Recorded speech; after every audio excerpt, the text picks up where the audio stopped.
Guys? Yeah. I just saw the Steam Awards. Oh no. Oh. Did you find something cool there? What do you think? Well, we clearly can't trust big award shows and certainly can't trust fan polls, so we'll have to do it ourselves. So welcome to the 2024 and first edition of the Music Arcade Awards.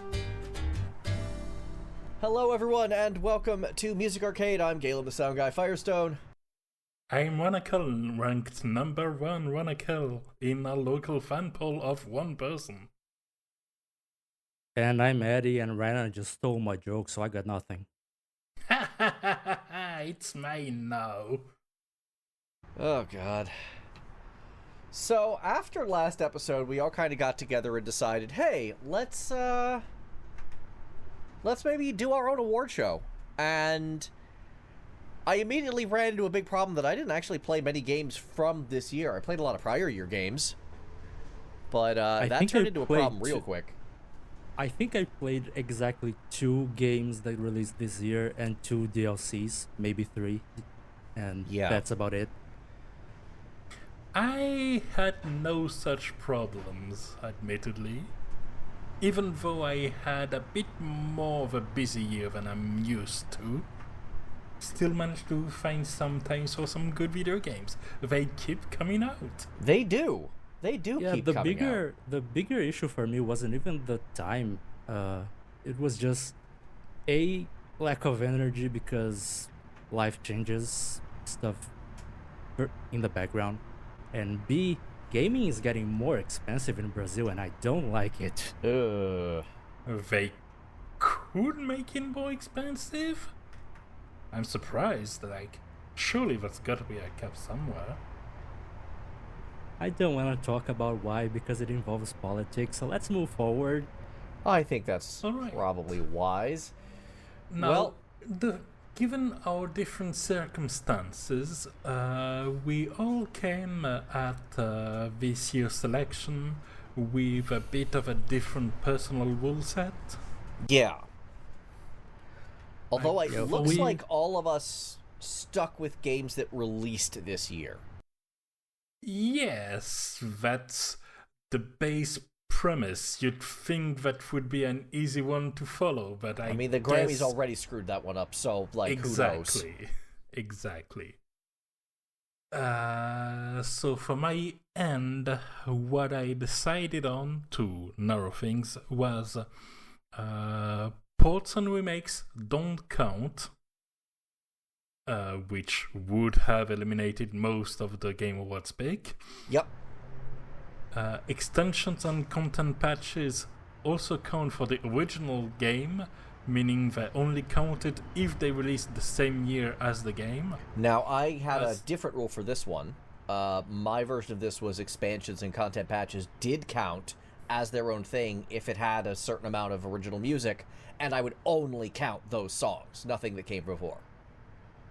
Yeah, my version was closer to Galen's. I specifically noted down major updates and DLCs are fair game as long as there's at least around half an hour of music available or more. Yeah. So that we avoid the issue of God of War Ragnarok Valhalla being the Grammys. Ugh.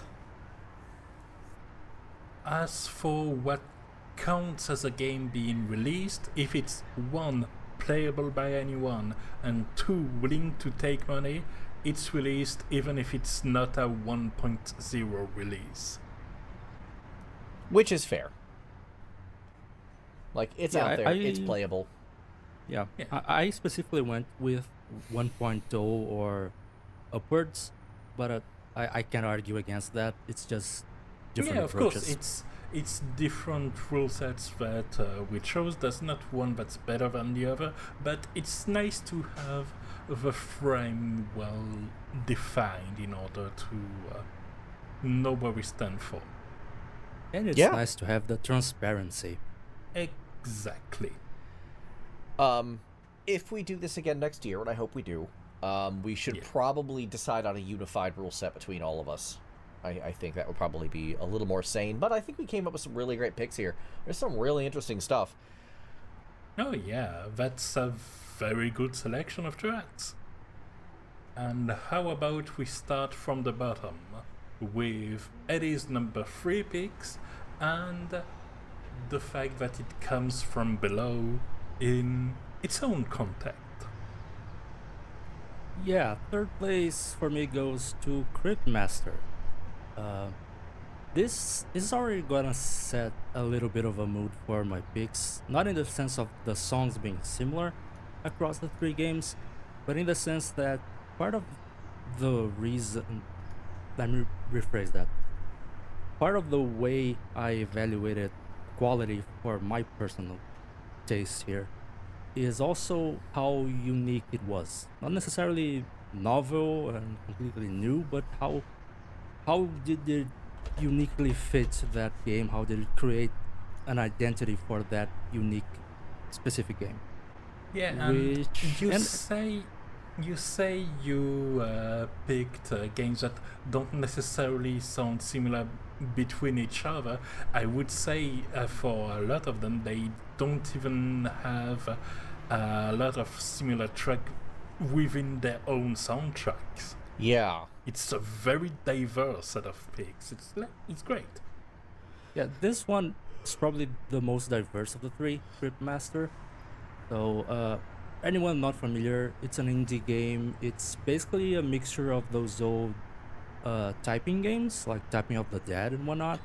Really? But instead of a rail shooter, it's a first-person dungeon crawler in the style of the first Ultima. God, what? Ultima Ultima Underworld. Underground. Yeah, Ultima Underworld series and the first few Elder Scrolls games. Oh, that's So very it's- interesting. I listened to this and I'm like, I could swear this was like a point and click. There's a bit of an aspect of that as well. I played it. I played the demo, I think, yes.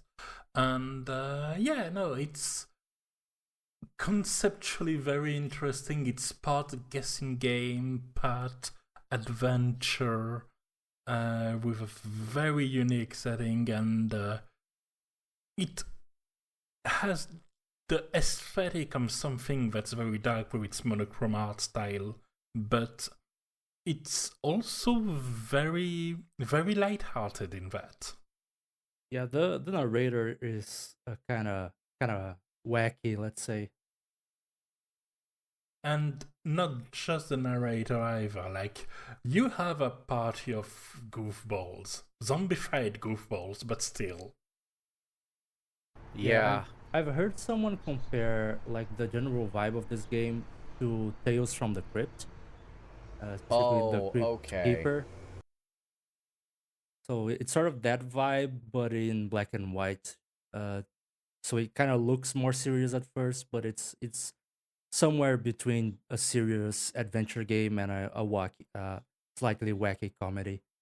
Yeah, and with some very high concept mechanic. Like, when you find that treasure chest, you don't get to see what's inside. The Cryptmaster looks at what's inside and start a little guessing game where you have to ask him to do something like hear it or weigh it or sniff it or whatever. It's open-ended, and he reacts according to the object that's within.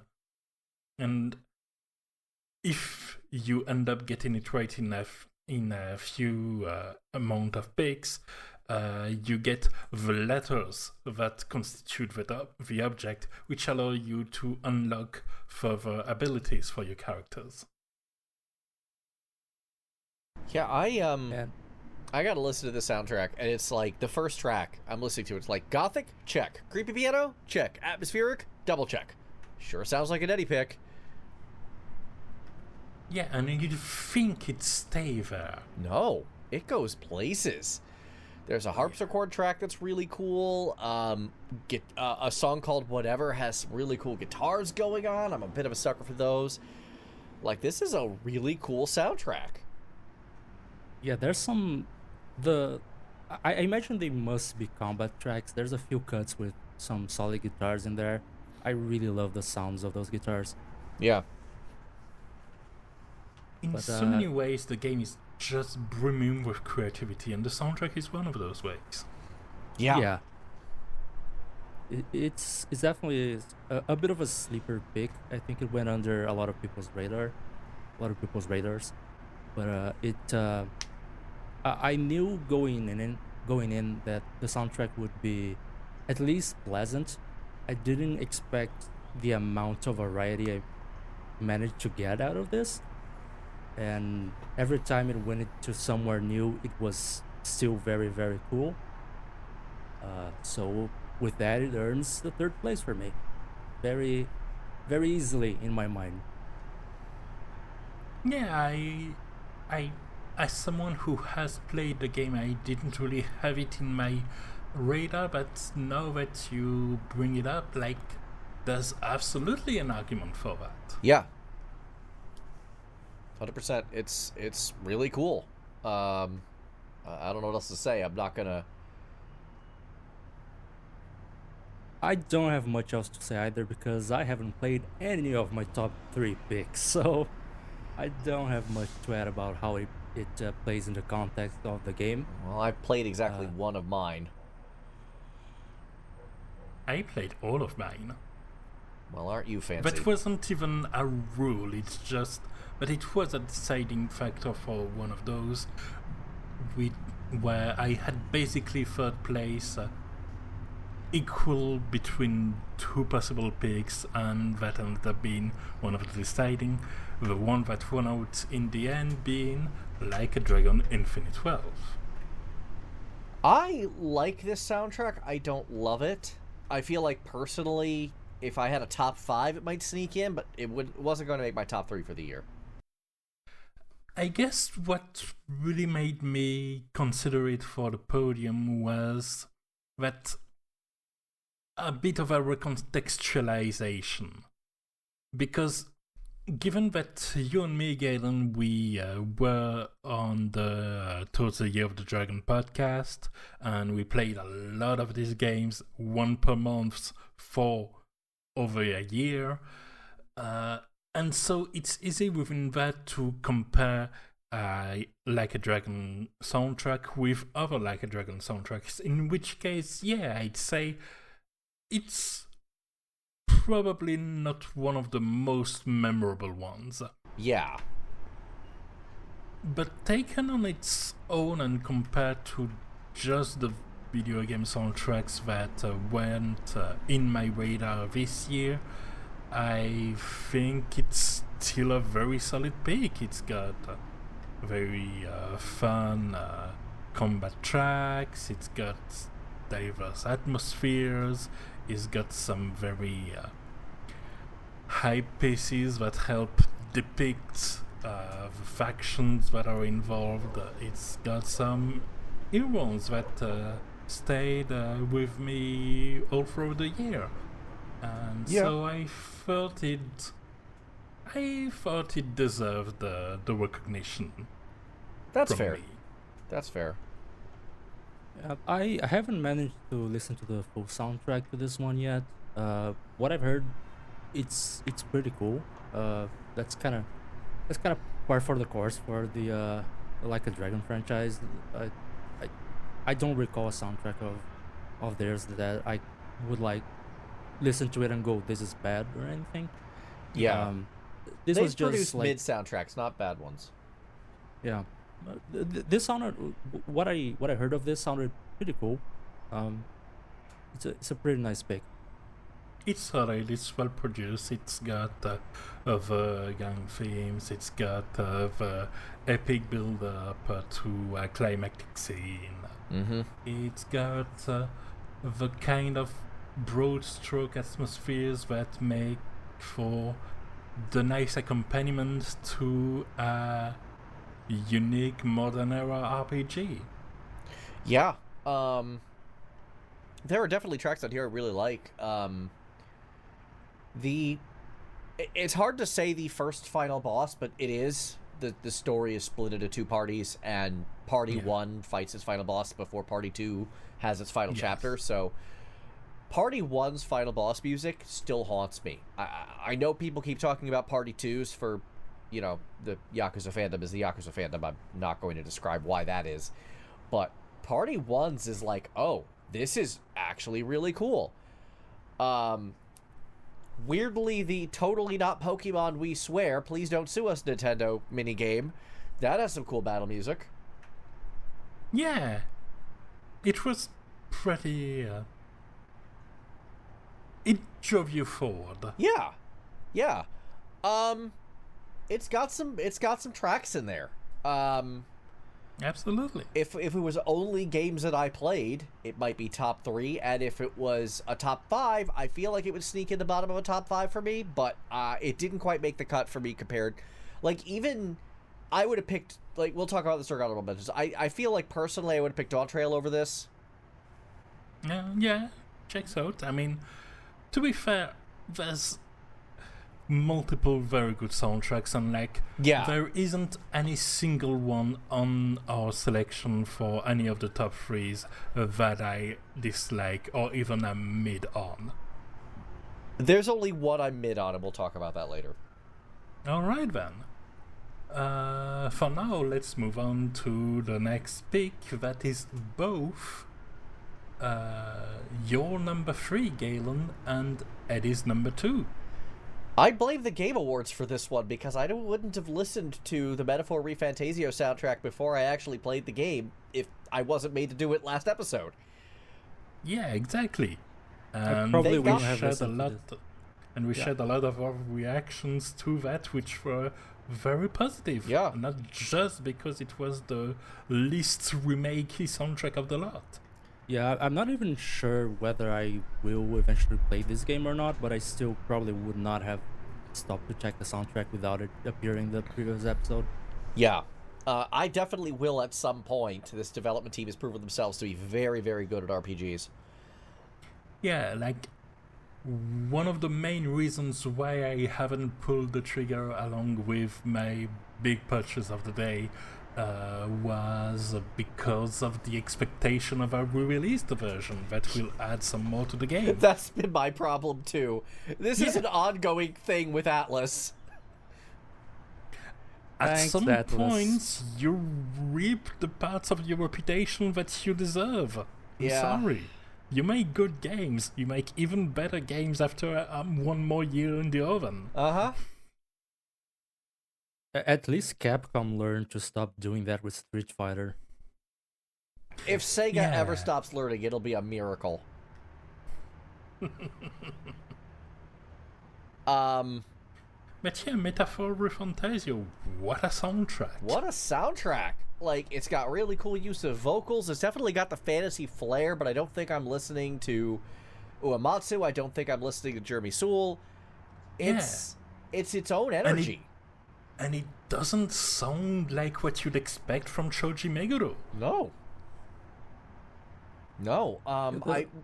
Last episode, I described it as, this is what happened if the Strange Journey soundtrack went right. Because there's a lot of Strange Journey DNA in this. And as a long-time Shin Megami Tensei fan, Strange Journey is by far my least favorite soundtrack. You know how we've just said Yakuza has never put out a bad soundtrack? Shin Megami Tensei has, and it's Strange Journey.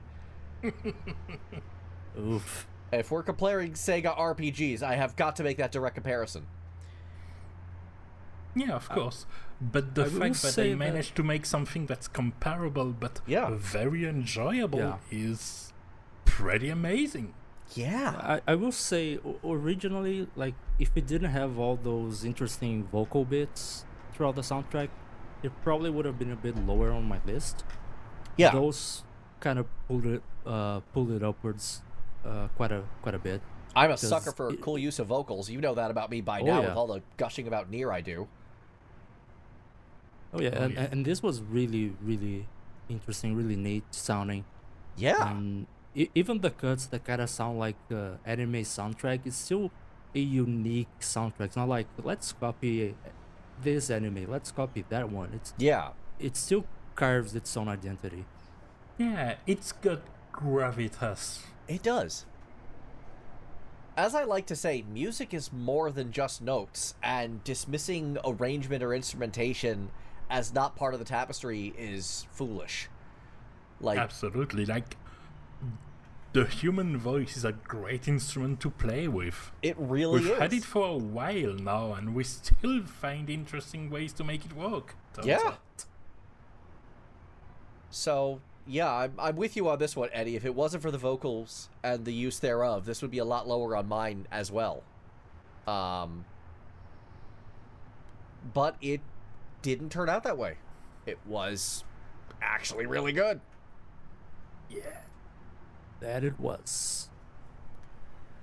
I don't have any specific songs that I like on this one that I can really name, in part because I'm missing the context.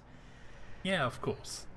But overall, I just picked a track randomly in the first half of the soundtrack playlist. I didn't want to go too far past that because I don't want to get spoiled like the final boss or whatever. And yeah, it sounds good. It sounds real good. I'm looking forward to hearing this in the context of the game. You at least ended up one step ahead of me, because I was listening to this on Spotify where it's all kanji. So I had no idea even the names of the songs I was listening to. Yeah, the whole like Sega releasing soundtracks into the wild thing is a real double-edged sword, because when they release it on Spotify, a lot of the time they don't bother to translate it. I have yet to find a proper like name scheme for even Man Who Erased His Name, which was a prior year game. They have yet to actually release a full track list on that, just basic translations. Yeesh.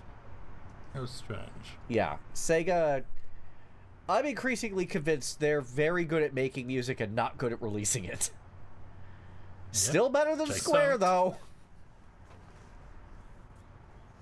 Not a very high bar, that one, but you're correct. Yeah.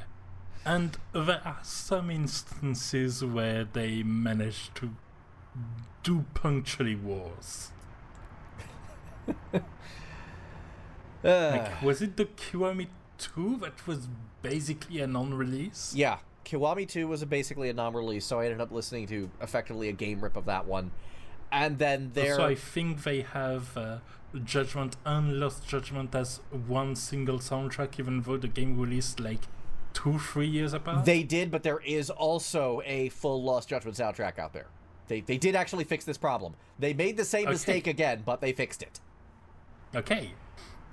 We take improvements. We take improvements. I wish they'd go back and re-release Kiwami 2 soundtrack, because there are some bangers on there, but... I mean, if there's something they prove they can do, it's steady improvements that takes a bit too long to get there, but eventually does get there. I feel like it'll be the end of the franchise when Like a Dragon makes an actually good turn-based RPG.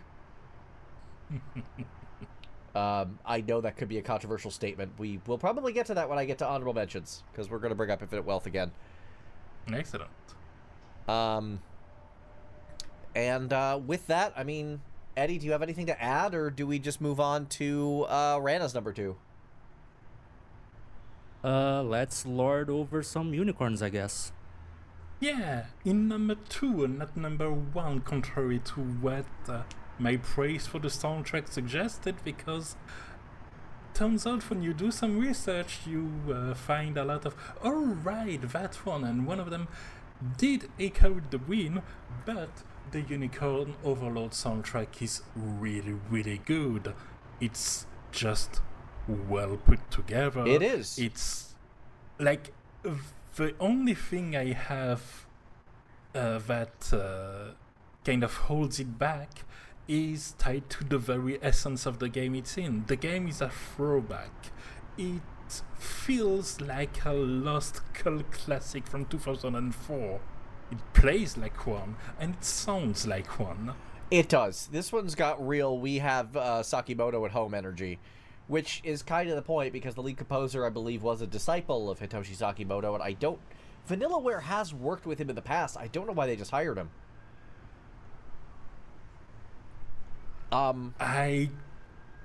Looking and trying to figure out what goes in the Vanillaware decision process is a fool's errand. That is true.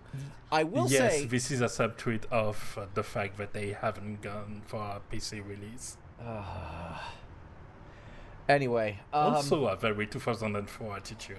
Very 2004 attitude on that one. You are correct. So I will say the first song you listed before I dove into the rest of the soundtrack myself. My only comment is this: I've heard this intro before. Only it was from a 2013 Xbox 360 masterpiece. That sounds about right. It's literally the same opening chord progression. This Decisive Battle song you posted, the same opening chord progression as the Dark Colossus Destroys All. Yeah. I'm like, I've been here before. Yeah, exactly. Okay, cool. Honestly, though, that was a thing that I noticed when listening to it. Like, there was another song in there that was, like, right off the Xenogears soundtrack, it sounded like. Yeah. Like, the very first opening level you have has these choir that add a lot of, not gravitas-like metaphor, but more of legendary kind of feel to it. Yeah. Like it's something that happened long ago, which makes sense given that this is a prequel sort of sequence that explains how the world turned into such a state that it needed a big old hero to come and liberate it. Yeah, like the best way I can find to describe what the soundtrack feels like is like a high fantasy soundtrack composed by Japanese people, which that's exactly what it is. Yeah. That's exactly what it sounds like. It understood the assignment perfectly. Yeah, like to be clear, that's not an indictment of quality or lack thereof. Exactly. It's just a description. But it's incredibly well done. Yes. Yeah, like Hair to the Dragonlance in particular. The only reason why I haven't posted this song specifically is because I have posted it in Now Playing Before, and but it's my favorite track of the lot. It's the finale of the second intended act of the game, and it's just wonderfully dynamic, and it's got these exceptional standouts, and like it's a soundtrack where the ceiling is high, but not as high as some of the other soundtracks in these top three, but the floor is incredibly high. Like it just does incredibly well what it sets out to do. Yeah, if we were judging a soundtrack by its worst tracks, I feel like this would be pretty high on my list as well. Yeah, that's a great way to put it. Yeah, because it does not have any duds that I could hear. Like, every track that I listened to, I'll admit I didn't listen to everything, but I listened to some random samplings. I didn't hear one thing I even had a real problem with. Like, I can pick a track at random without looking at the title, and I can tell you which of the 5 main regions it's happening at. Yeah. The Elven Forest sounds like an Elven Forest. The highly Church and Angels part sounds exactly like you'd expect. It's the game that sets out to do exactly what it sets out to do, and does it great. Like you said, Sometimes the composer understood the assignment. You don't have to put a unique, exceptional surprise twist if you just do fundamentals of that well. Yeah. It's like I say about movies. You don't have to reinvent the wheel, but if you're gonna make a wheel, make it as round as you can.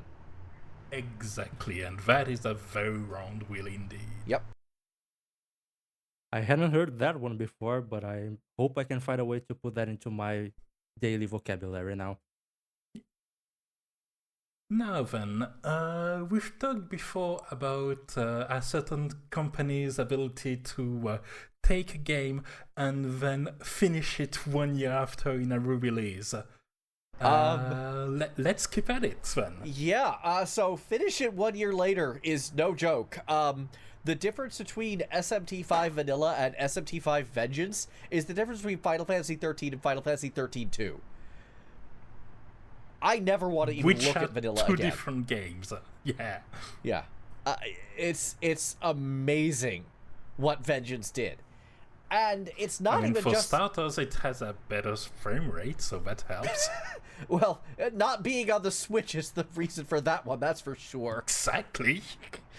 But, so the only credited composer I could find for Vengeance's soundtrack is Ryota Kozuka. Mm-hmm. This guy may have done the entire soundtrack, and this guy did not disappoint.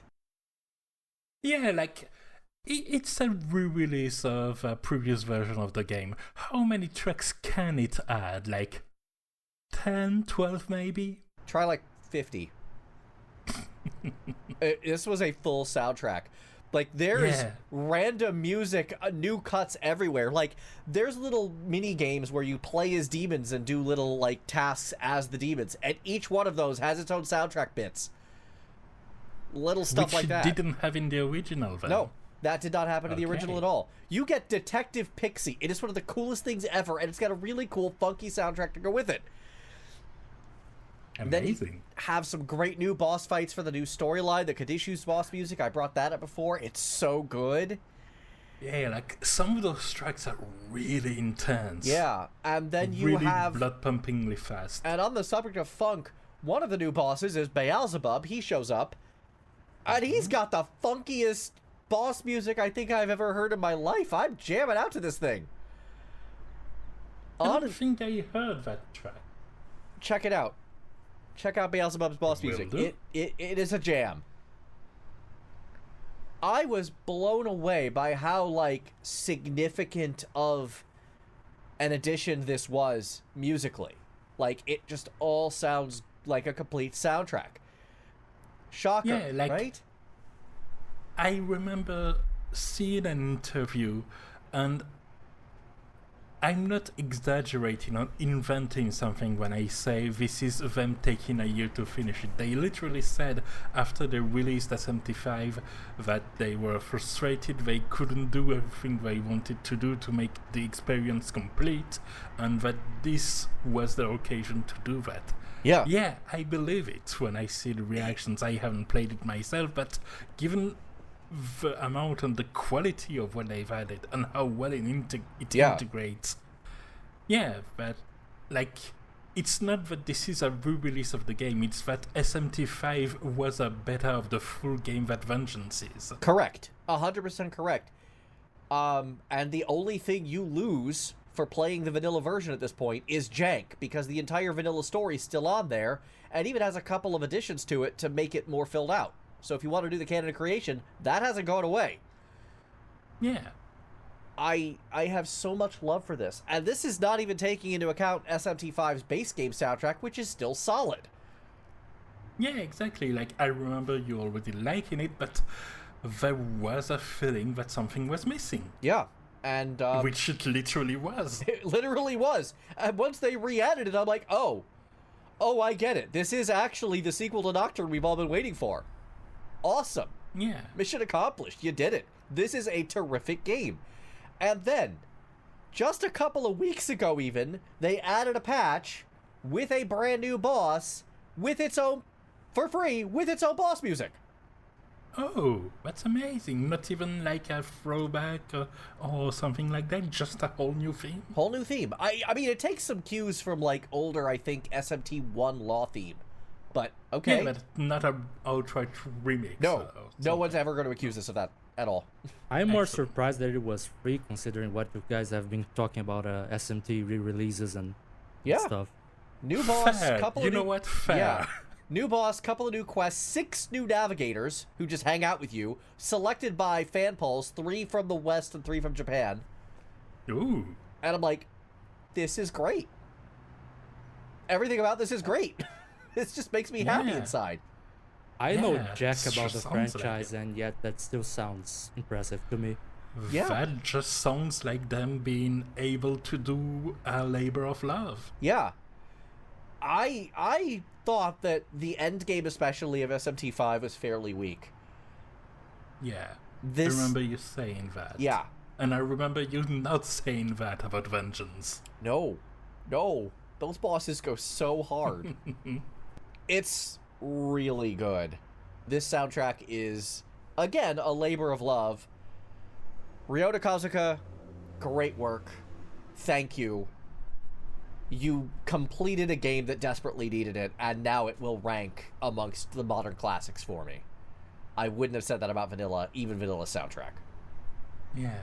Like, the fact that you called it a sequel to Nocturne, given how it basically has this legendary status among SMT fans, among which you count. Yeah. The fact that it's in the discussion, that's a great honor for the game. I mean, and I'm glad it deserves it. That's the fun thing. It already was literally a sequel to Nocturne. Yeah. Like, that's the thing that I think a lot of... I don't even say missed, because they flat out tell you all of this happened 18 years ago. Hey, guess what Nocturne released? And here's all the things that happened. Oh, hey, guess what happened in Nocturne? Etc., etc. Right. This time it feels like it, though, and it's not just paying lip service to it. That's lovely. Yes. And you know what? For an SMT soundtrack that doesn't have Shoji Meguro on it, this came out shockingly well. Yeah. Really happy about that. I couldn't hear the whole thing due to time constraints on my part, but what I managed to catch was really, really well done. Like, no complaints here. Go listen to Beelzebub's boss music. Go do it. I sure will try. After what you said, I definitely will try. I hope it's on Spotify. And before we get to our number ones, shall we get to some honorable mentions? So, for my honorable mentions, I only have 2 picks. And for anyone who knows who I am and what I like, these will be no surprises. First, the lesser of the 2 in my eye, Senua Saga Hellblade 2. Yep, that checks out. Yeah, Heilung's really good. Yeah, I was gonna say, this is... the only reason this is in the honorable mentions is entirely because the songs where Heilung, the members of the band Heilung take part in, are really, really good. You should really check out A Rite of Blood and Fire. It has a big ritualistic vibe to it, like a lot of Heilung's more... extreme isn't the right word, but it's the closest one I'm getting. Heilung's more extreme sounding songs. And then there's also Save, which is the song they played at the 2023 Game Awards, which is also really good. So, highly recommend at least the cuts with the members of Heilung. The ones without them are a bit hit or miss for me. And my other honorable mention, also one that anyone who knows me will have expected, Destiny 2: The Final Shape. Yep. That checks out as well. Yeah, I highly recommend, first of all, the ending track, which plays over the ending credits, because I mentioned in previous episodes, this was the ending of the first major saga of Destiny, which has lasted for 10 years. Yeah, big arc closer. Yeah, so there's the song After All This Time, which plays at the credits. Really, really good song, very emotional yet soothing piece. Highly recommend that one. Also, I really enjoy the songs that play in the final mission. It's a 12-player activity called Excision, if my memory serves correctly. Where 12 players and basically every single ally you've ever had in the 10 years of Destiny get together to kill the Witness, who's the big villain. Great. So it has two songs that play around that activity. One is Stronger Together, and the other is Make Your Own Fate. Correct me if I'm wrong, but 12 players is pretty large as far as Destiny content groups go, right? Yes. So PvE content in Destiny outside of this is always either 1, 3, or 6 player. Yeah, so, that's what I thought. Yeah. You have like so-called exotic missions. Other games would call them legendary missions. And story missions are one player, but you can play in co-op if you want. You have strikes, which are strikes and dungeons, which are 3-player, and raids are 6-player. This was 12 players in a single PvE session, which means depending on who you're paired with, the lag can be insane from the connection issues. Especially on the more difficult mode. But yeah, it's usually the game does a good job at pairing you with people near you, so it's a very cool experience. And I like to say that this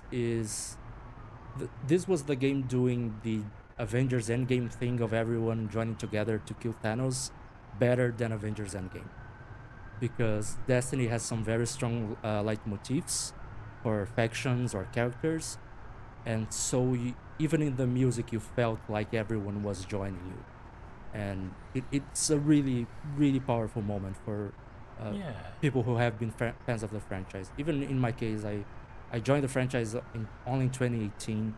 I don't have the 10 years of knowledge of the game. There are some leitmotifs that go above my head, and I completely miss that they are leitmotifs. But it still works. It's a shame me and Galen don't have a game that had a story arc that took 10 years and concluded, like, say, a year or so ago, maybe more, and has a vast and rich soundtrack with a heavy use of leitmotifs.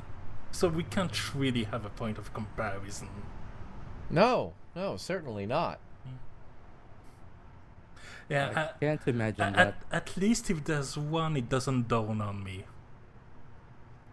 Yeah, I'm really trailing that train of thought. I can't believe I just groaned at a Galen pun. Usually I groan at Rana's puns. He set me up. I tried. I'm a bad influence. I'm tired and I'm not good at this. You were great. Don't listen to yourself. Except for monitoring, of course. I will give you this. You yes-ended Rana just perfectly. You hit that ball out of the park. I probably would have grown at Rana solo instead.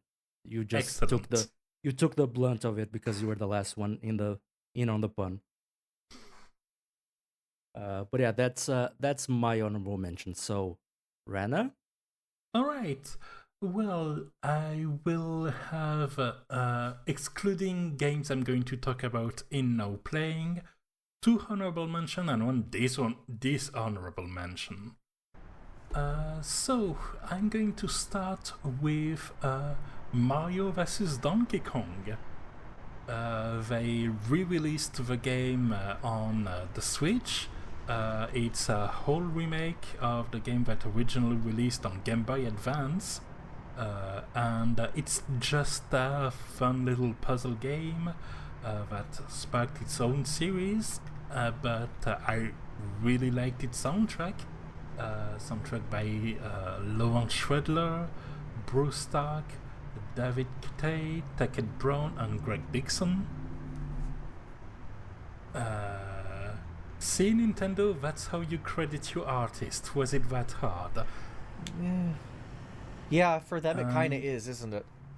Yeah, and so it did the Actraiser Renaissance thing of going above and beyond what should be expected of the remake, because, of course, switching from the Game Boy Advance chipsets to the Switch, the sound quality of the soundtrack is going to get way better. But also, they expand the track to lengthen them and add a bit of variety to them.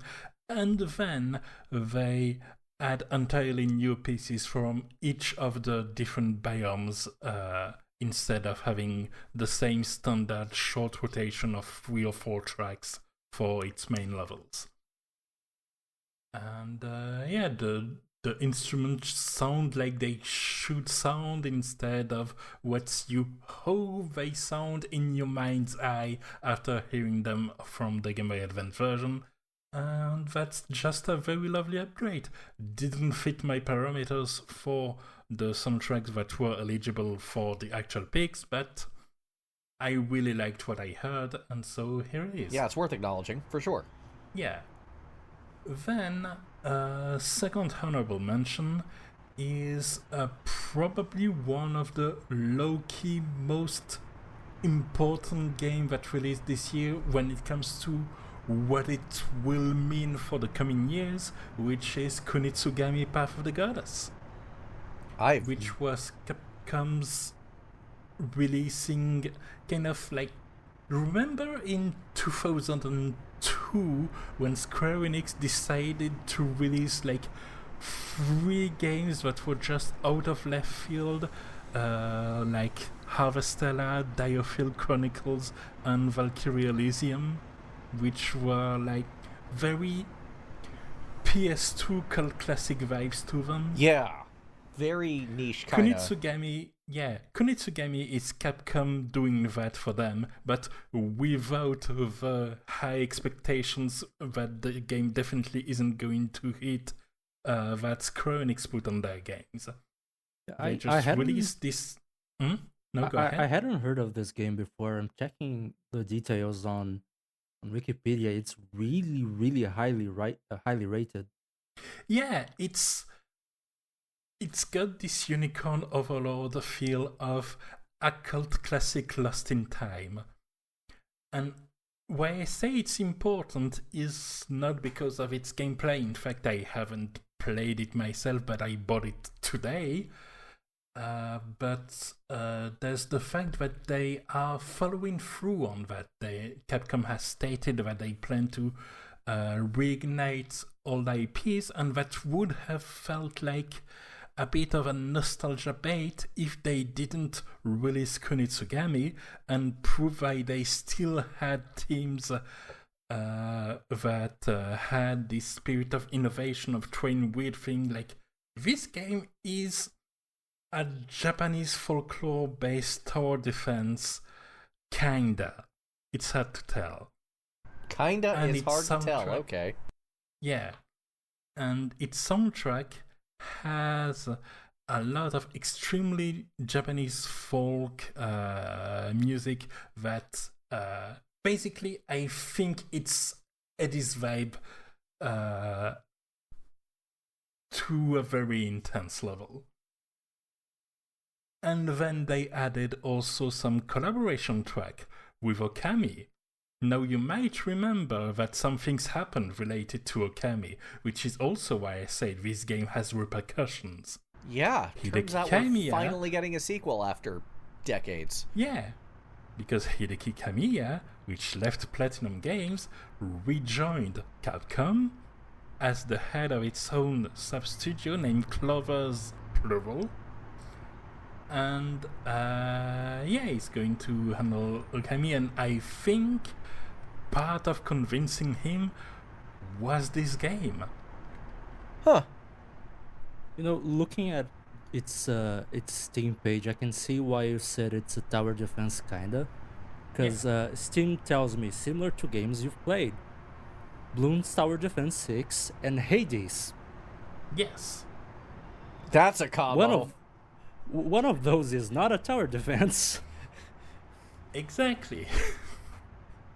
Oh, okay. Like I don't exactly know how it plays despite having looked it up. That's cool. Yeah, even the critics seem confused because apparently it won an award for best sim game. Yeah. Okay, I'm intrigued by this now. You've made me intrigued. Yeah, exactly. This game is positively intriguing. It's low-key important. Like, it feels like the precursor of bringing back a certain spirit of weird experiments that are allowed to thrive and grow and not do the biggest numbers right away, but be part of an ecosystem that grows new ideas, I think is very healthy. I would really hope somebody would do that. Yeah, I was about to say that, like, this feels like the start of a new IP with a new idea in the middle of an era where every AAA studio is just doing either remakes, re-releases, ports, or new entries in existing franchises. Exactly. And I would say this would be the antithesis of the Game Award soundtrack picks, but that's not quite the case because of the Okami content, which is indeed a re-release, but spiced it up at its own sauce. Hi everyone, Editor Galen from the future here. In our original recording, we recorded some talking points about Zenless Zone Zero and its soundtrack handling. Between recording and editing this episode, Zenless Zone Zero corrected literally everything we were complaining about. We are cutting this piece in order to be fair and not provide what is effectively misinformation, even though that misinformation was actually true at the time. Thank you for your understanding, sorry, and enjoy all of these soundtracks, including Zenless Zone Zero. Thanks, guys. Now, what were your honorable mentions? I may as well go from the downside of this to the upside immediately, even though it was the last one I was planning on mentioning. By comparison, Arknights loves its composers. It is all too happy to share that information and even have their own record label, Monster Siren Records, that releases all their information. So I know, I learned who Stephen Grove is because of Arknights. And I will have my own counterexample to talk about in No Playing too. Yeah. No, not even No Playing, before that. You know who else I know because of Arknights? Starset. Who else do you know? A band called Starset. I discovered them through Arknights because they did several collaborations with them. Wonderful. Now, a funny thing happened during the recent trailer for Arknights Enfield. It once again used a Starset track, and for the first time in a very long time, the last time I can remember this happening was actually Prince of Persia Warrior Within. The trailer song was a song I already knew every word to. Oh, that's cool. So I was singing along with Brave New World while the Arknights Enfield info was playing, and I'm just like, this is great. Everything about this is great. It helps that Enfield looks really good, honestly. It does. It seems to be leading into the Factorio a little harder than anticipated from everything I've been hearing. Yeah. And that's a positive as far as I'm concerned. The base building is going to have a very big part of big part of the gameplay loop. Helps it stand out. Yeah, that's definitely different from Genshin and Hoyoverse. Yeah. Like, it started looking very similar, and then I browse through the trailer and why is it a factory game now? Oh, they deployed towers in the wild in order to help with that. I mean, sure, it's a spin-off of a tower defense game, kinda, but I guess tower defense kinda is the genre of 2025. Sure, I'm okay with that. Sounds like it. Yeah. Yeah, I did laugh out loud when you tagged me to check the trailer for Enfield, and I was checking it out because I had mentioned this song before as one that me and a friend of mine who's not that into Starset sound, we both watched the video and went, that is like, tell me you're a Destiny fan without saying you're a Destiny fan. And then you tagged me to show me the trailer, and I looked at it and went, well, that explains why they figured a Destiny with Arknights crossover would work well. Sadly, that has gone the way of nothingness. Nothing ever came from that. I assume that's because of Bungie's internal troubles. I imagine. Bungie's been... That would be a nice fit, though. Yeah, they do seem to fit really well aesthetically. It's just... Bungie's had one hell of a year, and rumors are that Sony basically has control over them right now, so that probably set negotiations back quite a bit. That doesn't surprise me. And shoutouts to Geister Folks, who says that if you fight a repo man that wants to take your car, was that then a tower defense? Oh, I got homonymed. Homonymed? Is that right? Yes, you did. Yes. Yes. Oh, boy. Okay. The punsters run deep in our community. More coffee. Everyone gets a piece. One last thing about Arknights. That only happened because we postponed recording of this a day. Mm-hmm. Arknights puts on multiple concerts. They put on basically a concert per year where they tend to release a lot of costumes for characters, only a few of which actually make it into the game.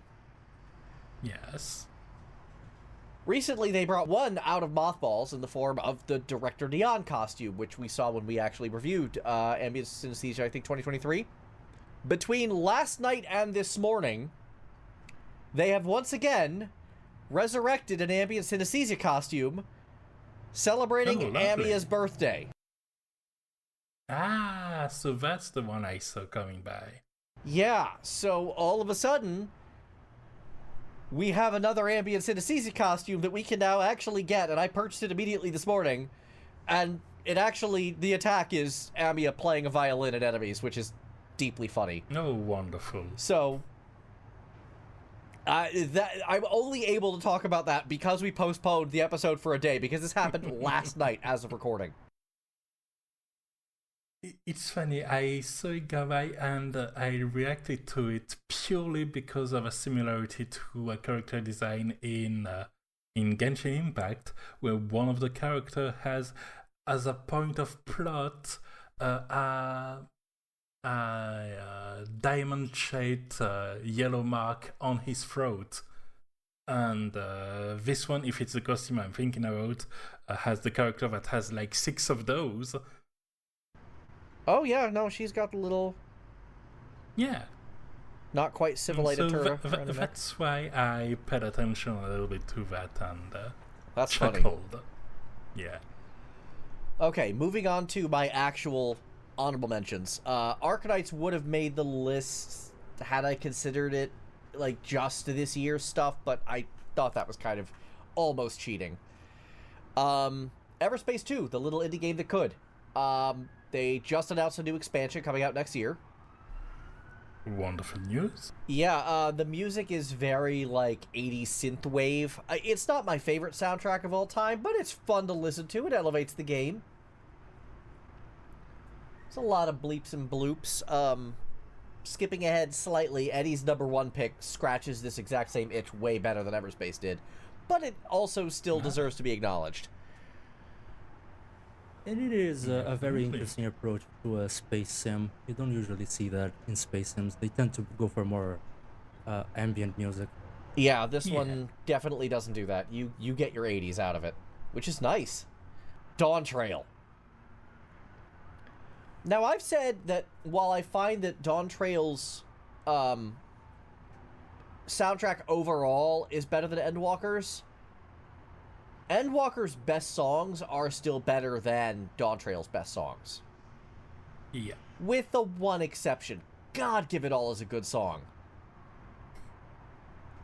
I also really like the Eternal Queen boss music, the 7.0 final boss. So, like, it has some good songs in there. Heritage Found, obviously really good.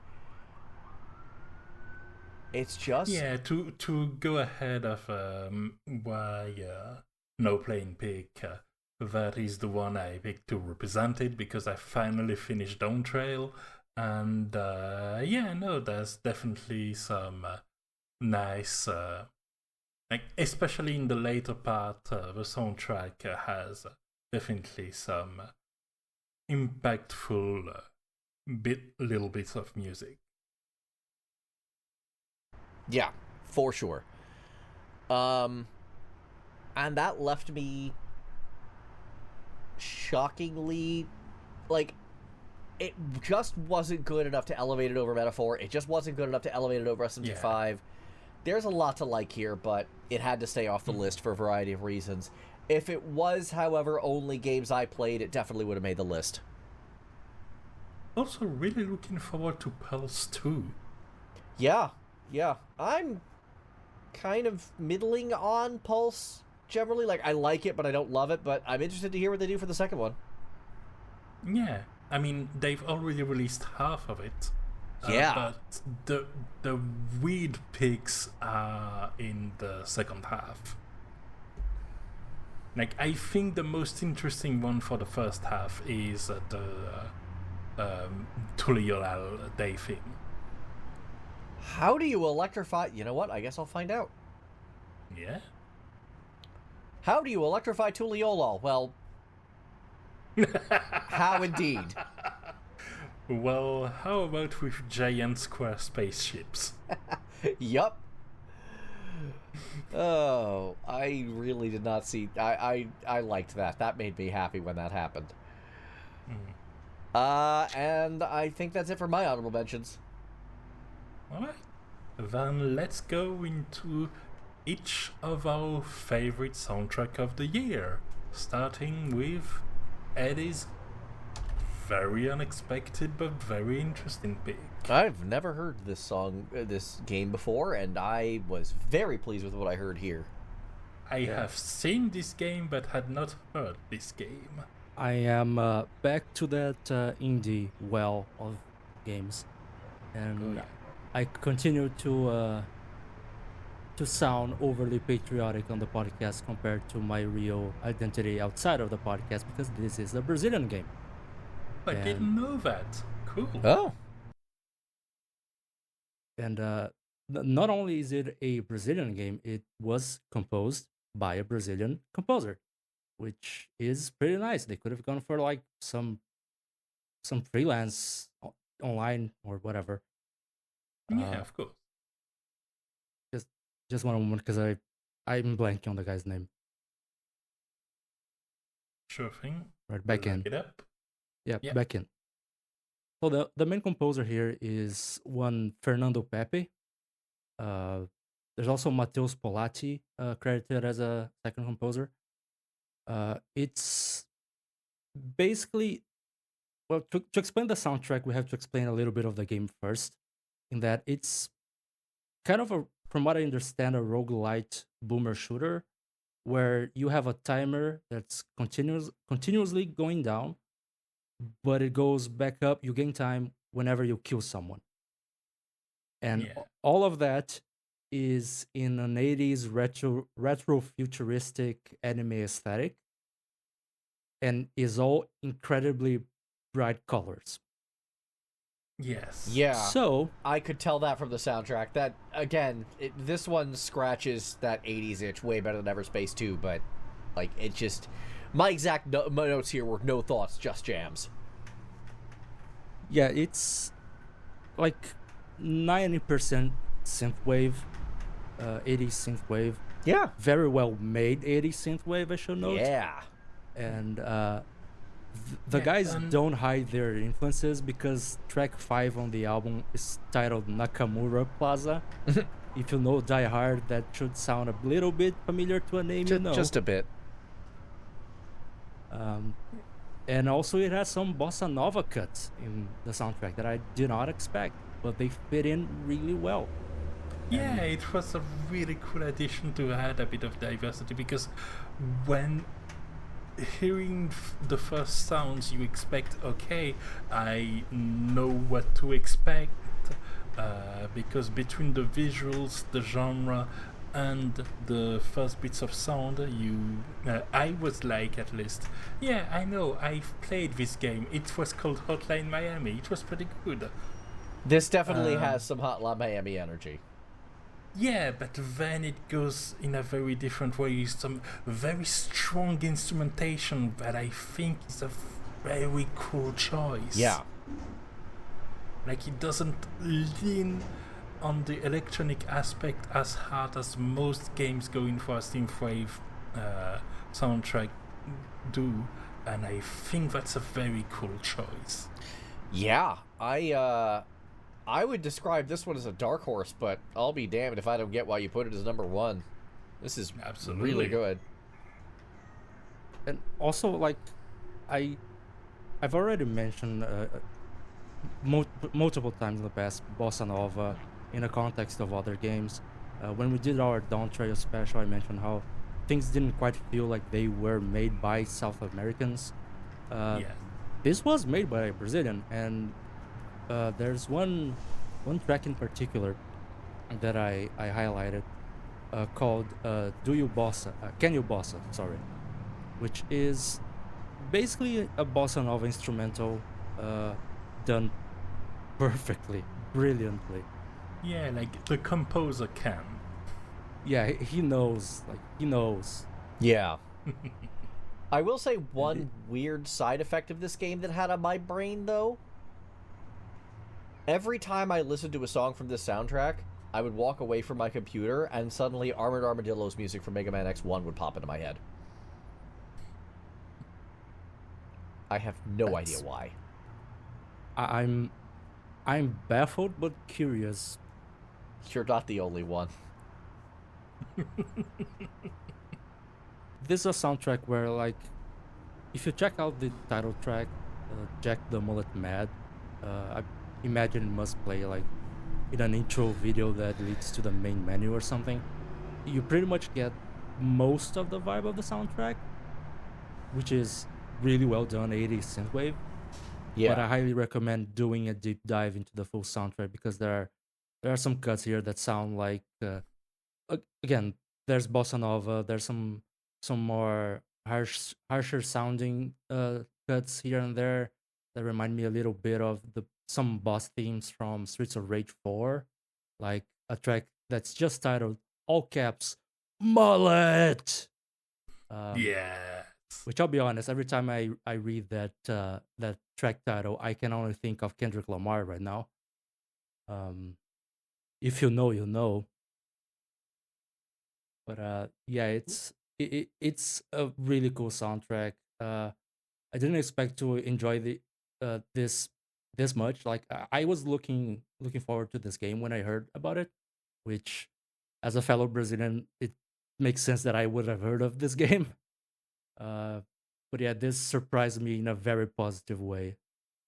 Hey, look, I'm the one that thought that Dungeon Drafters was a thing, so you never know. That is fair. Now then, you mentioned Kendrick Lamar, and most known this year for doing the best beef or diss track of the year. Of all time, more like.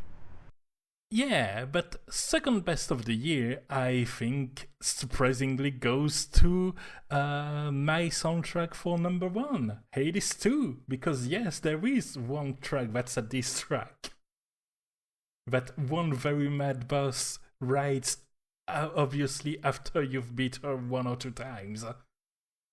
And there's that with the Siren Trio, but there's also each of the biome that has its own ambience with varying levels of intensity, all masterfully played by Darren Korb as ever, well, masterfully composed, and it's more than a trip. And I say that because eventually you unlock essentially another path for your progression to go through completely.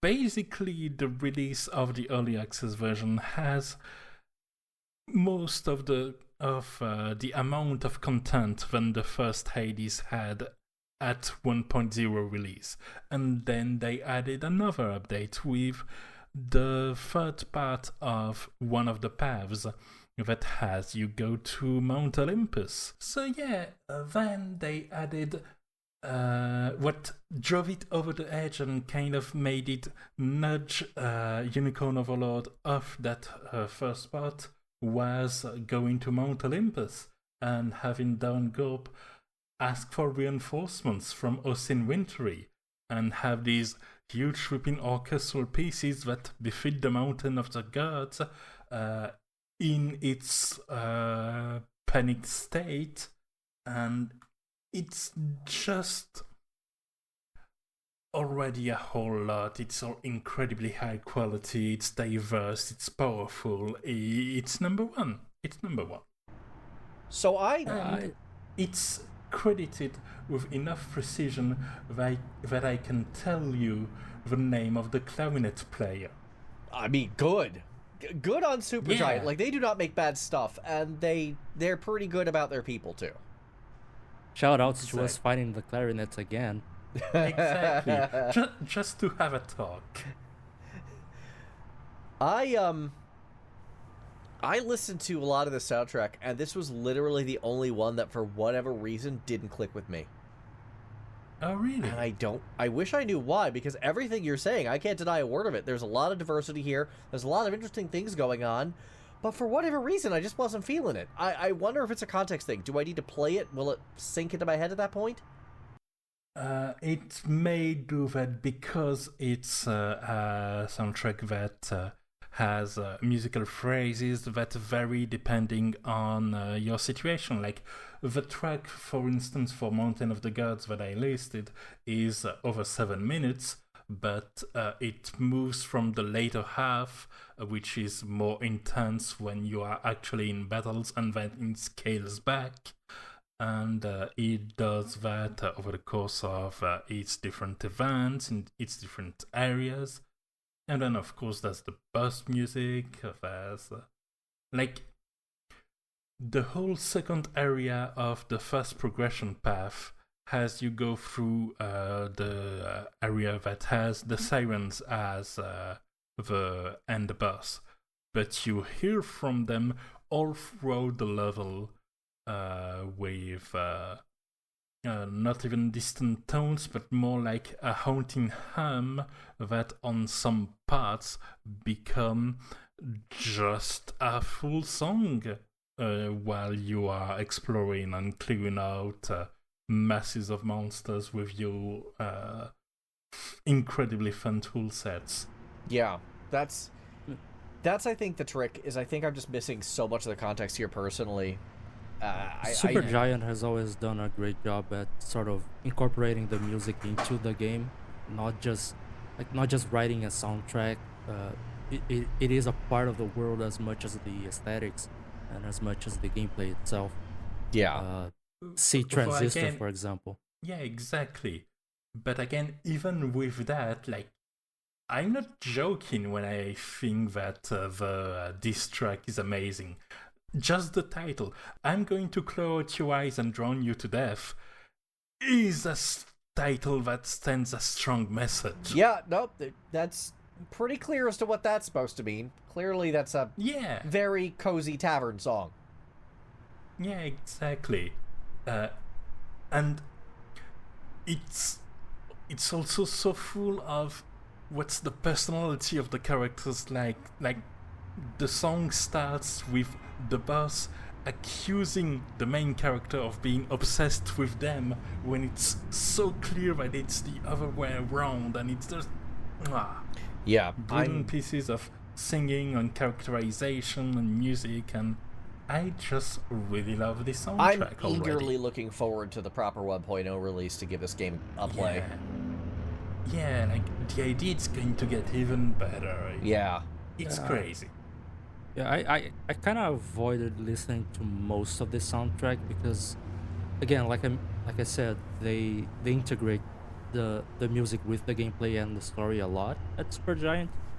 And this is a rare exception to my I don't care about spoilers rule, because with Hades 1, it was really good. Which is funny because it's not really a game that has a twist you can spoil. It's just that it's about the relationship of the characters and the struggle, the path they take, more than about the surprise that the final boss is this guy. Yeah, Hades 1 also was mostly like that as well. Like, I suppose you could say the final boss being Hades, what could be a bit of a there in the title. Yeah, it's in the title. But it's just like Supergiant does their stories in. They execute it in such a meticulous way where getting spoiled about certain story beats can sometimes make you go, "Oh God damn it! I didn't want to know that in advance." Yeah. When you start playing it, so I checked out. Which is why I'm saying very little. Yeah, I checked out some of the songs. I checked the the diss track, as you mentioned a while back, it's definitely a very solid soundtrack, but I don't have much to say because I'm deliberately avoiding much of it. Yeah. So the point here is clearly that you two are cowards and that I went with the game in its current state, and that's why it resonates the best with me. Sure. Sure, let's go with that. I guess I'm Speaking a coward of for wanting the complete experience first. Exactly. And I'm a coward for wanting to experience the story in a whole by myself. Good, I'm glad we're on the same page. We can then move on to Galen's #1 soundtrack of the year. So, my pick was a last-minute switch. Literally between going over my notes again, between postponing the episode yesterday and reconvening today, I swapped this game and SMT5 Vengeance, which was my #1 prior to 24 hours ago. Yeah.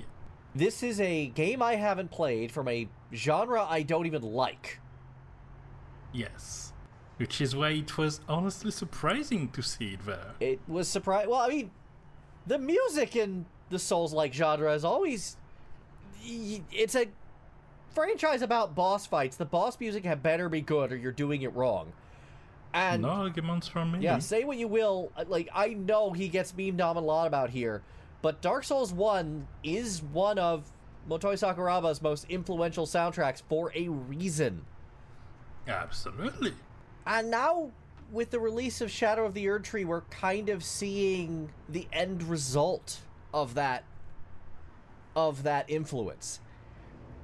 And up until yesterday, I'm just sort of listening to it going, yeah, these are some really cool boss musics, some really cool area musics. I like how it all flows together.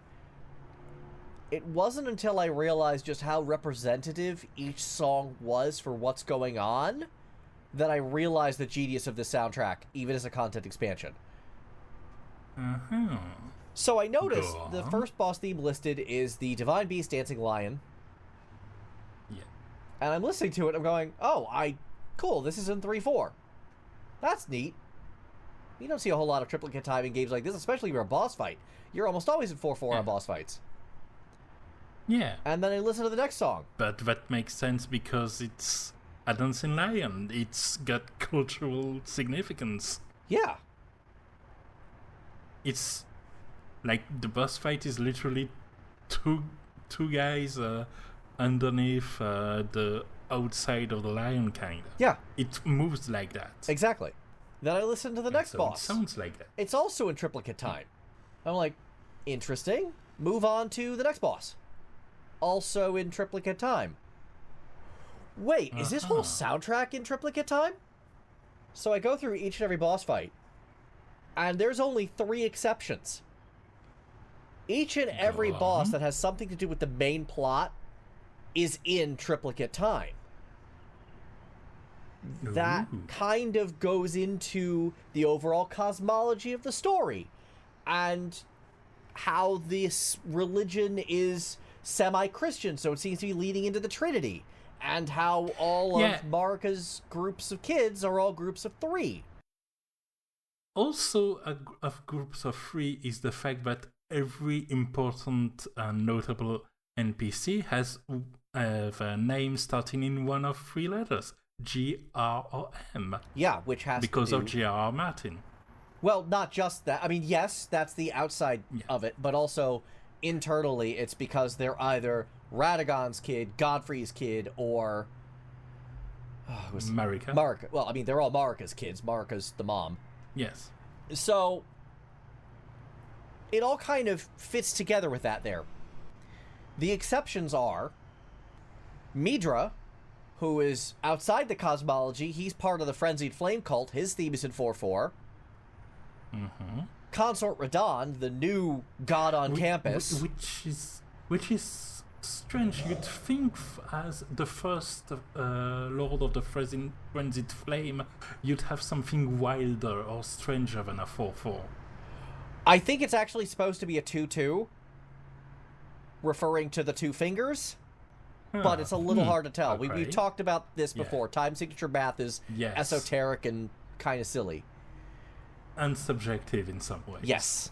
So then we have also very March-like and possibly a 2-2, Consort Radahn, which is actually the combination of Radahn and Miquella making for a new god. And then we have Metter, Mother of Fingers, which is essentially an Eldritch Abomination that's in a... Like, I could not figure out what time signature this is. It's got to be in something weird like 11-4. Yeah. It's alien. She's an alien. As it should. Yeah. I realized that every song and its composition was tying into its story in a very direct way in a music theory sense.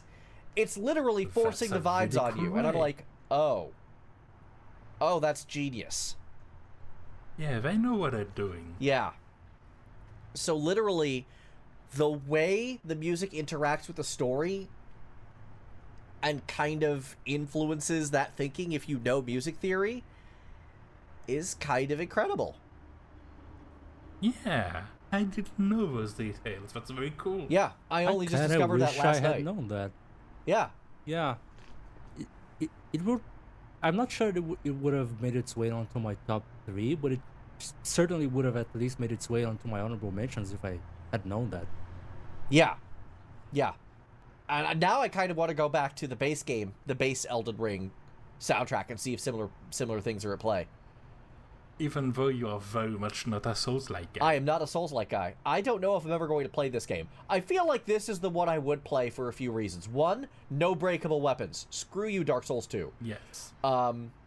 2, I like the open world vibe a little better. 3, you know, if a franchise about killing bosses, it's got 207 bosses, so there's plenty to go around. Yeah. I feel like if there was one Souls game I would actually go and play, it'd be Elden Ring. But that's still, like, question mark. Will I actually do that? Who knows? As someone that's not full-on Souls fan, but that definitely has my favorite in the genres, it's a very good entry. Yeah. It feels like the destination of building up and learning about the genre and about the growing place as one of the more important studios around. Yeah, FromSoft is really kind of become a very strong, like, force in the industry. And even just little things compared to other Souls games, like a jump button. That seems so simple, but, like, man, could I have used a jump button in Dark Souls 2. And with a combat system that's tight and with every decision being impactful like that, small changes can have a lot of ramifications. Yeah, like the jump button in Elden Ring is not used the way the jump button is used in Sekiro. Yeah. Completely different efforts because they're completely different fighting systems. And the fact that they kind of allowed themselves to do something very different from the Souls formula while still stretching their legs and while still reflecting their growth as developers, I feel allowed them to look back and really have this game that's a crowning achievement as far as I'm concerned, even though I'm bad at it. Yeah, even though I haven't played it, even I can see how good it is. I've been watching a lot of rando content, a lot of races, a lot of bingo stuff. So I'm really getting a feel for how this game actually flows, and it really is kind of genius. And yeah, at least in terms of the deep dive I've done to the soundtrack to Shadow of the Erdtree, it would have made my list anyway, even if I hadn't recognized the sheer level of care that went into placement of these songs. Yeah. Yeah, I've never quite been a FromSoft guy, but this is a game that's kind of been on my radar for a while, and yeah, I think it's the first ever FromSoft game that's on my Steam wish list. I played the first 2 Dark Souls games and Bloodborne, mostly because I felt I had to. I was definitely peer pressured into them, and while I did enjoy Bloodborne, and to a lesser degree Dark Souls 2 Scholar of the First Sin, I was done partway through Dark Souls 3. I'm just like, why am I doing this to myself? This isn't fun. this is the first Souls game I think in my soul I actually might want to play. That says a lot. Well then. Yeah, I haven't watched as much content on it as you have, and even I get the impression that this is different. Like, this hits different, as they say. Yeah. Yeah, for sure. Especially in pacing. Yes. And that's reflected in the music. It's not as... Like, everyone knows by now the Bell Gargoyle theme from Dark Souls 1. That is a frantic piece of music. Yes. That doesn't really exist in Elden Ring. Even if the battle system is technically faster paced, the vibes are a lot more methodical. And I think that factors into a lot as well. And yeah, after discovering the whole, like, oh, the music directly ties in with its theory to what's going on in the story and who these songs represent, that was enough to push this to my number one. Not only do I like listening to it, I appreciate what they were accomplishing, and as a piece of classical and as a piece of video game music, it really does accomplish something very special. So, Shadow of the Erdtree, that's my number one. How did that happen? I guess even for the soundtrack, you get as much from the game as you're willing to put into. I kind of like this sort of unintentional running theme in our number one picks, in that all three games are cases where the soundtrack is heavily integrated into the game itself and its vibes and its story and aesthetic and everything. I mean, we've done whole episodes on how much context matters, so it doesn't really surprise me that soundtracks with a lot of context are kind of our winners here. I think we've kind of proven that theorem, that it really is a big factor in enjoyment. Absolutely. And here's hoping that the coming year we'll be releasing a lot of good tracks that will still reflect those kind of qualities or blindside us completely. Yeah. If you'd asked me at the beginning of the year if anything Elden Ring would ever go on my best list, I would have laughed at you, but here we are. Yeah. And I bet Eddie didn't expect a game called Mullet Muttjack to end up on the head of his. I didn't expect a game called Mullet Mad Jack to be on my wish list, much less on my favorite soundtracks of the year list, much less at the top position. I think the only one that, like, kind of, I don't even want to say is expected, but I think everyone here knows Darren Korb is awesome, and I'm the only guy kind of waving the, should this be on here flag? And that's entirely for context reasons. Yeah. And I still stand by my choice. You have no reason not to. It sounded... Absolutely. Yeah. Like, I don't disagree with anybody here. Just Darren Korb. The addition of Austin Wintory. Yeah, that's... just for the extra bonus points. Yeah, at that point, why not? Yeah, might as well. If you can afford the guy, then sure. I mean, that is a factor, but I think Supergiant is able to afford it. They got all that Hades 1 money. I mean, Hades 1 had, like, a few Japanese composers, or at least guitarists, showing up at the Unseen Ones, the theme to the second phase of the final boss fight. And that factoid I will never forget, because that song is on my workout playlist. Hey, that's one for you bingo players. Now that we have covered the best soundtracks of the year in general, how about we look at some more recent entries in what we've played? All right, it's then. Music Arcade, now playing. Other than my usual Arknights, which we already briefly discussed, and FF14, I started the Castlevania Advance Collection, started playing Circle of the Moon, and it's got a good soundtrack for the Game Boy Advance years. Yeah. That game always kind of catches me off guard a little bit, because the visual style of it is like, it doesn't quite use the GBA to its full extent visually, but Yeah, sound-wise, it's incredible. My understanding is that they went allocating resources a lot on the sound quality at the cost of the visuals for Circle of the Moon. Then for Harmony of Dissonance, they did the opposite. The visuals were impeccable for the system, but the soundtrack was awful quality. And they finally found the right balance with Area of Sorrow. Right, which remains a classic. Yeah, which looks great and sounds amazing. I'm looking forward to replaying that one. One of my favorites. One of mine, too. It's one of the reasons I like Bloodstained so much. It's Sorrow 3. I love Sorrow 3. Yeah. Oh, yeah. Anything else? No, that is literally it for me. On your end, Eddie?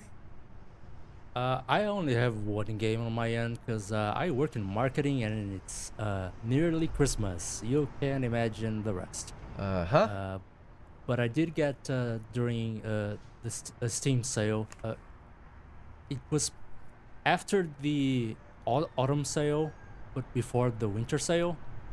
There were a few games I wanted that were separately on sale, and I got Dying Light, the first Dying Light, which I had never played before. So far, I'm enjoying it. The soundtrack is not really too much to write home about, to be honest. It's like, even I, a white dude from a Western culture, can tell this is pure Orientalism. It's just, how do we get the vibe that this happens in the Middle East? So it does its job for the audience it's seeking. But I got nothing really. It's there. But like, the gameplay is cool. A bit dated in some aspects because the game came out I don't know how many years ago. But it's a fun game. Off the top of my head, I wanna say 2018, maybe 2017. Oh, that's not as far back as I thought. Steam says 2015. 2 years off. Wait, it's about a decade old right now. Great. Yay. Love to know that. As for what I've played, very enthusiastic about the soundtracks of the games that I've played recently, in fact. Okay. So there's some Dawn Trail, of course, Yep. and we've already touched about that, so no need to go back around it, but Dawn Trail soundtrack good. Then, since last episode, we had the Game Awards, and I am bringing them back up because there was the first live performance, no less, of the Civilization 7 main theme, Yeah. Live Gloriously. And the live version was pretty great. The studio version has essentially lived rent-free in my head for the last few weeks. Yeah, Civilization games and great main themes go hand in hand. Christopher it's Tin like knows Christopher what he's Tin doing. is good at his job or Yeah. something. And this one is very much no exception, having lyrics from epic tales in history just works very well. I'm very curious about what the full soundtrack will be like because Civilization, especially in the more recent entries, uses a lot of real folk songs as inspiration, and there's a lot of new civilizations joining the fray for the first time. Yeah. They are releasing individual nation themes pretty much as they relive it. So we have a theme for every single nation that has been revealed so far. And what I'm curious about as a result is not how each of them will sound like, but how will it be integrated? What will trigger this or that nation's theme being played? And yeah, looking forward to that. My time will absolutely suffer the moment the game comes out. Then There is Infinity Nikki that came out, which is a live service gacha game that's got this dress-up theme. It's very girly in its vibe, but then you go through the tutorial and it turns out you are met with the creator of the end that grabbed the heart of infinity upon you. And the story goes in weirdly escalating places. Like by the end of the story that's available at release, you, through the power of fashion and outfits, stop the resurrection of a dark deity that's forced upon it by its followers who could not bear its loss. Normal fashion stories, you know. And there's a lot of great themes in it too, like the aforementioned boss fight, because yes, there are actual action boss fights in this game as well. Has this cool boss music with Latin themes. The Wish Inspection Center has a music that's basically their take on Pascal's Village from Nier Automata. And there's a menu theme that's essentially your personal skill tree. That's the Heart of Infinity. That's just this melancholic, introspective piano piece that I absolutely adore, and I stay on this talent tree way longer than I need to each time because it's just good music. I've done that before. Yeah. Yep, Not for that can't game in blame you. particular, but yeah. So yeah, don't play the game. The gacha is horribly predatory, even by modern gacha standards. But the vibes are impeccable and it goes places. And finally, I have Battle False Knight Mori from Battle from Stranger of Paradise, which doesn't indicate that I'm playing Stranger of Paradise. I do, but that's not why it's there. It's there because I also got Final Fantasy Fiat Rhythm Final Bar Line on the Switch. And it's got over 300 soundtracks, among which is a few Stranger of Paradise pieces, and I thought that would be a nice way to wrap those up. I've been having a ton of fun with that. I needed my rhythm game fix, and it's providing that in a nice package of completely over-engineered and reworked RPG systems, which don't matter for 90% of what you're playing because rhythm games are straightforward by nature. Right. If you hit the notes on time, you'll be fine. Sounds to be. Exactly. On the other hand, you were complaining about an FF14 track. I thought that was funny. Oh yes, because they have essentially chapter by game, and FF14 is the longest because it goes from Aran Reborn all the way to the post game of Shadowbringers. Like the last track of the most recent one is E12, and there is one track that's like, there's a lot of branching paths. You don't have to do like 38 tracks in order to finish that chapter. You have multiple choices. Like at some point, do you go for the theme of Great King Mogul Morgul 12, or do you go for the feel of Ramu? And you branch out like that in order to take kind of shortcut through the story. But there is one track that you cannot avoid, and it's Ink Long Dry. Ink Long Dry is a very nice track as a dungeon theme. It's very unusual. It is very unusual because and quasi-grooveless.